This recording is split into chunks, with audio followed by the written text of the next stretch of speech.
Welcome to the California Avalanche Workshop 2020 online. This is David Reichel with the Sierra Avalanche Center. We're going to talk with Michael McCarthy of the Nickolay Dodov Foundation in just a moment.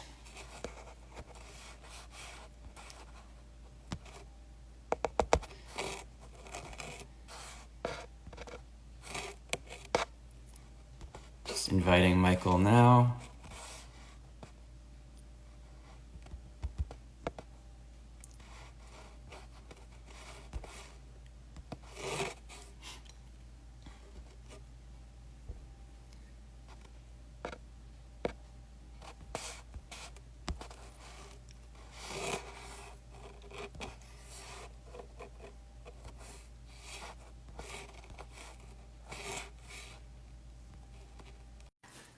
Slow fingers, but I just sent the invitation to Michael McCarthy, one of the educators with the Nickolay Dodov Foundation. Hopefully he'll be joining in just a moment. But again, this is David Reichel, Executive Director at the Sierra Avalanche Center, doing another one of our talks for the California Avalanche Workshop Online 2020 style. Today we're going to be talking with Michael about his work as an Avalanche educator and working with the Nickolay Dodov Foundation. We're waiting for Michael to join. I have just a couple things, background things to say about the Nickolay Dodov Foundation. They're one of the leading youth avalanche awareness providers in the greater Sierra area. They were working with curriculum from the Know Before You Go, curriculum for years until I think Michael participated and helped them develop their new curriculum. So try that one more time. Looks like something sidelined Michael there.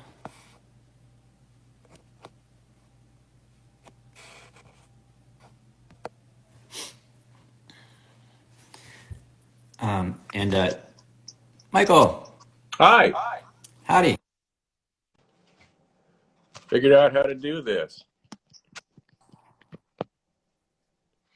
Awesome. Cool. So I was just midway through kind of introducing the talk and you a little bit and the Nickolay Dodov Foundation.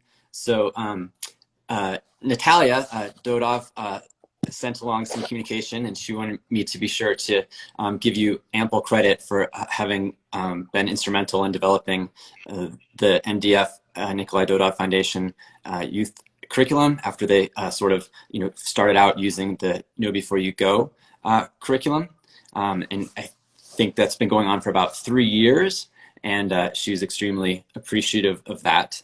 And she also wanted me to thank Backcountry Access and Bruce Edgerly in particular for making sure that you guys have shovels and probes and beacons to help with this avalanche awareness education in the field. How you doing today? I'm doing well. How are you? I'm good. I'm good. Good. So let's go ahead and get started. Maybe let's start a little bit at the beginning. How did you get connected with the Nickolay Dodov Foundation? Well, I've known Natalia and Alex for years from being in Bear Valley. So I worked in Bear Valley on and off as a guide for mountain adventure seminars. And I've known them for probably a decade, maybe 15 years. And when they started the foundation, I was kind of on my way out of teaching avalanche courses, transitioning into my, I guess my day job, which is teaching chemistry at a community college. And when they started the foundation, they asked if I could teach some courses, and you really can't say no to either of them. It's pretty much a given that you're going to help them out because they're such great people, and they have such a great mission with the Dodov Foundation that I decided that yeah, I can still teach a few courses for them. Makes sense. And for those folks who haven't maybe visited Bear Valley, I think I've taught courses there with you, and I've taught a bunch of courses there and traveled there. It's, I live in Lake Tahoe. I love Lake Tahoe. Tahoe Right. can definitely be a zoo in the way that Bear Valley has not been a zoo for many decades. Yeah, Bear Valley is the end of the road on Highway 4 in the middle of winter. It's a quiet town. Extremely quiet. What's the joke? It's like a 30-mile cul-de-sac or something? Pretty much.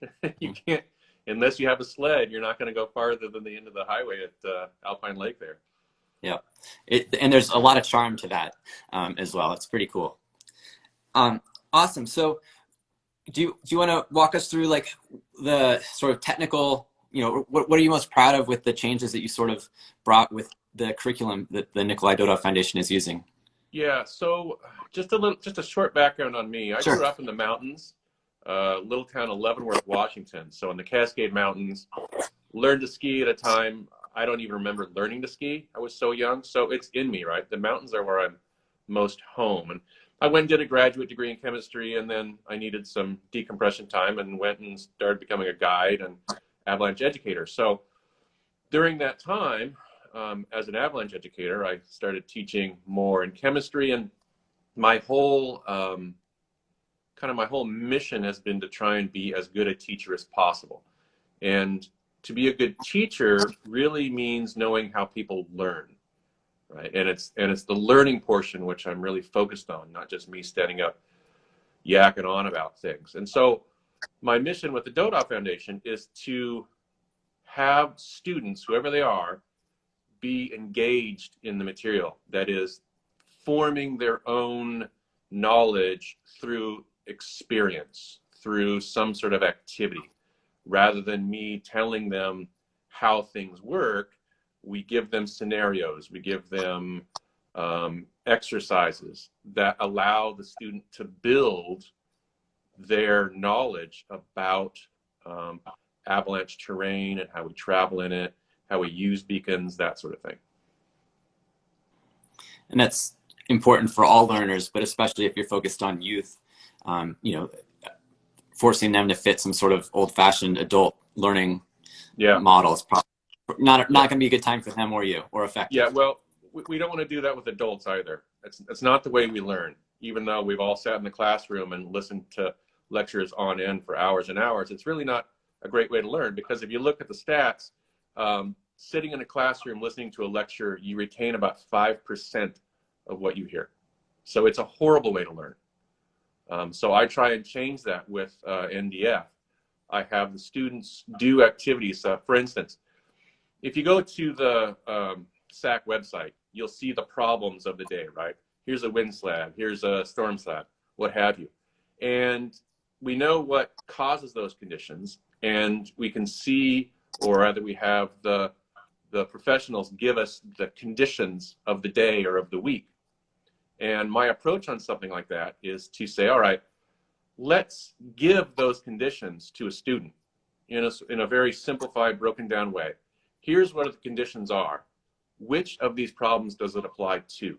And so in a way, we're working backwards. And I would stress that this is the way that most people learn, all of us, through experience, through observation, and then making some sort of pattern, some sort of knowledge out of it, rather than being told what the knowledge is and having to try and remember it. For sure. And then with the kids, I mean, sort of promoting this Instagram Live, we shared some photos that Natalia sent over of, you and other educators, both in classrooms and also outside. A couple, I think, on the beach, which I imagine was courses that you did as well. Yeah, that was pretty nice. So what are some of the things that you do outside the classroom as well? Well, if we're outside the classroom, let's say we're doing beacon searches. Instead of going through the process of describing flux lines and the best way to hold the beacon and stuff like that, the first thing you do is just let people play, right? Here's a beacon. Here's another beacon. Wander around and see what it does. And so a person gets the experience firsthand to see how this instrument works. And then you can start tying it into, well, how are you going to get yourself closer using your beacon to the beacon that's buried or on the sand? And in a way, it's just sort of intuitive. The designers of the beacons now have made it so nice with the digital technology that you really just have to follow the information. And that's how the beacon should be, because the beacon is there to get you close, right? And so my exercise is to allow them that experience to learn what the beacon is, to know how to use it just intuitively, And then from there, we can go to finer points if we have time, although oftentimes they don't have time for the finer points. And I don't know if it's really worthwhile, because the beacon should be a thing that you use for a few minutes until you get close. And then it's a matter of probe and digging. And that is really the key, is I really stress to my students to put away the beacon when you're there. And then we go into the digging and that sort of thing, which is the most important part. It's where the time is going to be lost. Absolutely. Potentially. Right. I mean, I wholeheartedly agree. I mean, play is, if you think of, skiing, snowboarding, snowmobiling, I mean, there certainly are high level athletes who do drills and more structured learning, but most of us achieve whatever level of mastery we achieve in those activities through play, because it's fun. Right. Absolutely. You got to make it fun or people aren't going to want to do it. And that's kind of the thing we should be doing pre-season. So now, right, all those viewers out there, you should be with a buddy and 2 beacons and just go play and get yourself dialed back into that beacon. Get yourself dialed in to being able to distribute that probe. Remember what it is to be able to dig, right? I always tell my students that if you want to know how to dig, we're going to dig. You're going to map out a meter wide and half a meter deep and half a meter going down, and just dig the snow, and you'll see what a chore it is. And so that experience, I think, gets ingrained into us. People might call it muscle memory, but it's really more of that intuitive sense of using these instruments. Because like you said, time's of the essence, right? We don't have time to be futzing about. And we've seen all sorts of videos of people really doing it poorly. And I think that's just a bad service to your partner, right? You want to be good at it. Absolutely. I mean, one of the, I think, important sort of evolutions in Avalanche education in the last decade or so has been an increased focus on youth Avalanche education, like exactly what the Nickolay Dodov Foundation works on. I mean, there are plenty of teenage skiers, snowboarders, snowmobilers who are far more skilled than I will ever be, despite me having done those activities for longer than they've been alive. Right. And they might have acquired those skills in bounds at a resort, but the rope is there, and the other side of the rope in the backcountry is different. And certainly, it's the touring equipment in all disciplines has gotten so good that it's easy for people to get themselves in trouble quite quickly. So just curious your thoughts, sort of, being an educator with a group focused on bringing Avalanche awareness messaging to youth, your thoughts on that effort and how it's going, and your thoughts in general. Well, I think it's going quite well. If you look at the attendance of the workshops, it's through the roof. And I don't know how Alex and Natalia get any sleep, because they're always giving these presentations somewhere. And so that sort of access to this education is one of the keys, because not everyone has the $300, $500 and 4 or 7 days to spend on a formal Avalanche education course. And so by doing this at a young age, I think it introduces the students at a time when maybe they'll develop an interest in it, a lifelong interest. But I think the key is to have the adults around them stressing the importance of it all the time. And I don't mean beating them over the head. I mean constantly being aware and vigilant, and just sort of creating a discussion about, okay, on the other side of that rope, we should understand that it's not the same as the inside of the rope. The inside of the rope is completely controlled. Skier compaction, control work by the patrol, etc. On the other side of the rope, you're in the wild country, you're in the back country, and the rules are different. And how do we treat the other side of the rope as opposed to the inside of the rope portion? And it's the adults, I think, that just have to treat their kids and other children that are around as people. Like, hey, they're curious. Well, let's talk about that. Let's go out there and explore. And again, it's a matter of exploration, of taking those kids into that terrain to let them become familiar with, let's call it, proper ways of thinking about travel, how we deal with different conditions, etc. And so that discussion starts early, and it lives with them for their lives. Agree. It's not just, you know, it's definitely, I think it's a change in the relationship with backcountry travel, you know, that's happening a little bit more broadly than just the youth awareness efforts, which are super important.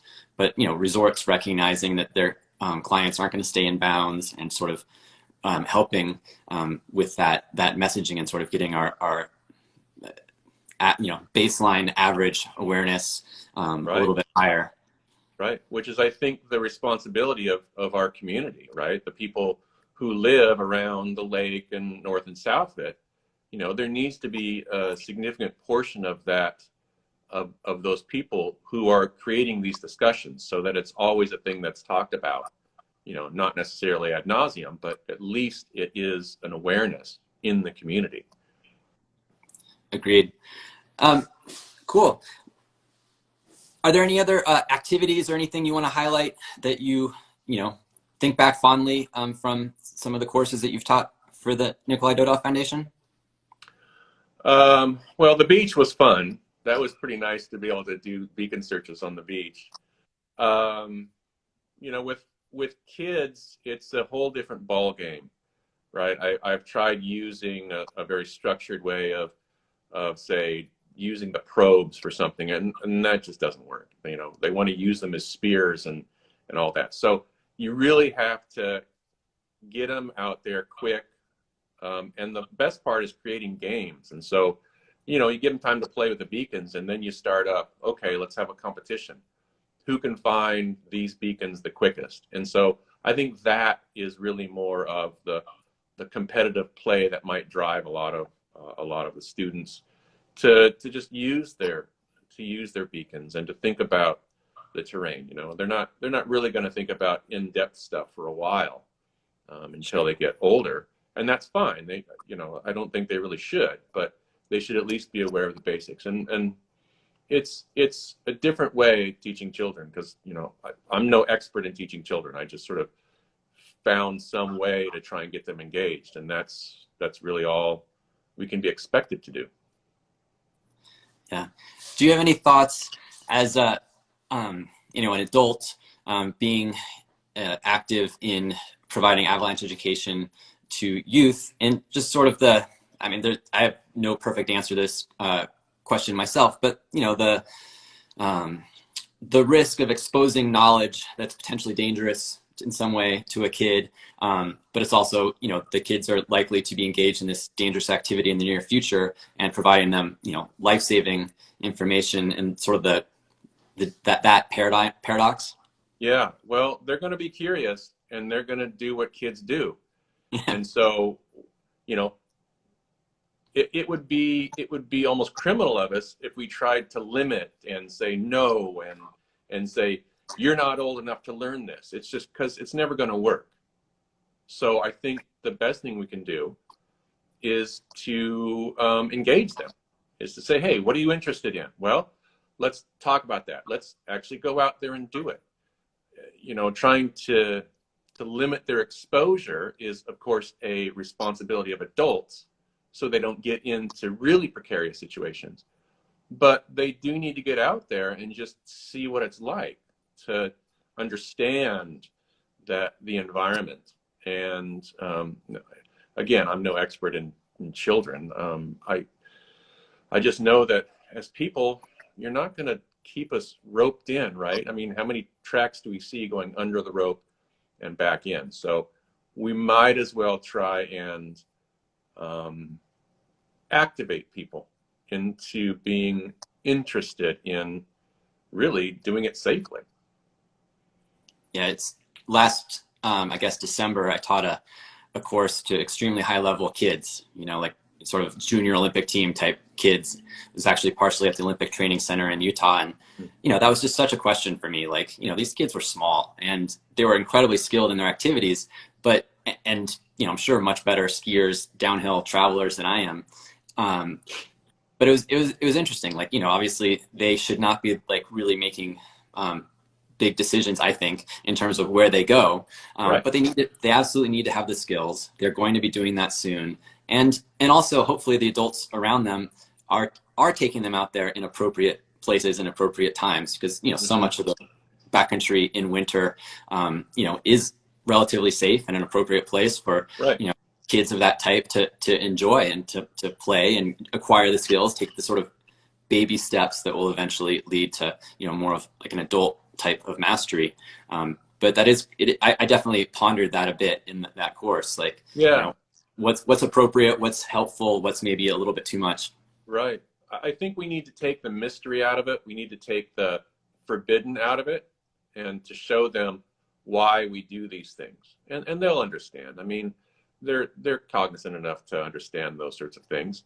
And so really it's kind of what we do as adults, I guess, is try and steer them, you know. We provide the bumpers to keep them in line.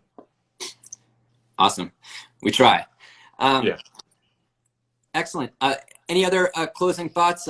Any expectations for the upcoming season? I mean, uncertainty is kind of the buzzword, but right. Who knows what's going to happen in the season? With the, well, I would expect that there's going to be more backcountry travel, just because people don't want to spend as much time in resorts, and so we'll probably see an uptick in that. And my closing thought is that the people going back there should take the time to try and educate themselves, to try and literally just dig in the snow and see if they can find those layers and those conditions that you guys from SAC are telling us, because then we become much more aware of it. And they should try and really try and spread themselves out in their knowledge by just attempting to write a snow pit diagram, or doing the test, so that they become more familiar with what you guys really are doing and the service you're providing, which is outstanding, right? It's integral. It's the first thing that I ever check before even heading out the door. So it's important for us to take responsibility and understand what you guys are actually doing. I feel like I should have written that closing remark for you, but I certainly second that. Yeah. Do you have any idea of how many courses NDF will be able to do this year, or if any? I mean, I know that, again, it's just so much uncertainty. Yeah, I'm not sure. I don't know if it's really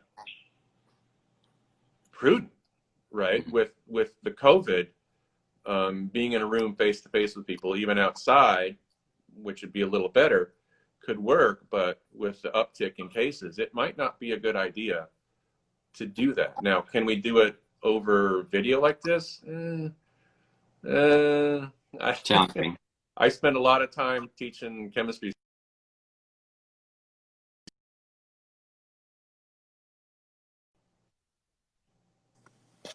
Gotcha. Yeah, I think that outdoor courses will continue, I expect, this year, depending on how things go, but indoor component is probably not to happen too much. Yeah, we'll nix that. Yeah. Well, awesome. Thank you so much, Michael, for joining us. You're welcome, and thanks for having me. Yeah, thank you. Thank you for your great work with the Nickolay Dodov Foundation and all the other Avalanche education stuff as well, and have a good fall. Okay, you too. See ya. Thank you. Bye.